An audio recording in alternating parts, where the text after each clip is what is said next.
Right, once you've got your render, we just need to do a really simple composite, just A over B basically. So if we come over here to the composite view and then into your image context, and then if you don't have one already, just tab and get your image network, go inside there, okay, and then let's bring in that render. So first you'll just have this butterfly, which is just press P there, by the way, to get the parameters.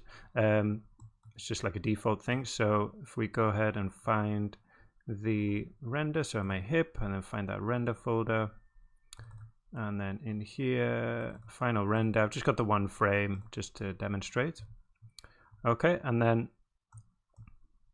I'm going to get another file to get that background, okay, which you will have, and then go in here, come out of there, and then I've got them saved in the student material environment with shadows. Okay, so grab that, and there we go. So there you can see that's an animation. Well, let's come to frame 144, which is where I've got this one. Okay, 144. There we go. But it starts, I think, at frame 130.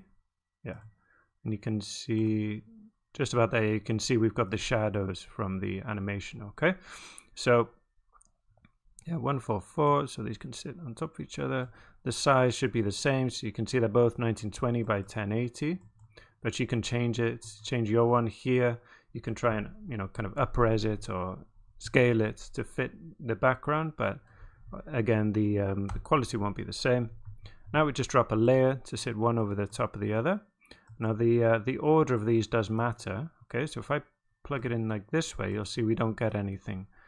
So that's because it's setting the background over the our render. Okay, I'm just going to set this render flag down here as well. So all you need to do is just swap the order, and there we go. We've got them sitting on top of each other, and that's it. That's all we have to do. So that's the operation is over, which is fine. It's going to use the alpha of this layer to sit it on top of the background. Okay, so press A to see the alpha there, by the way.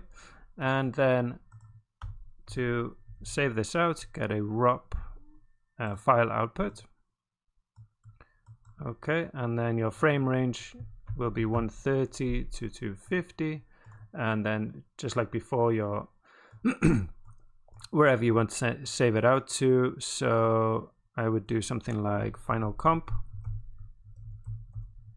or composites, whatever, something like that, and then another one, or we could say like comp version 1.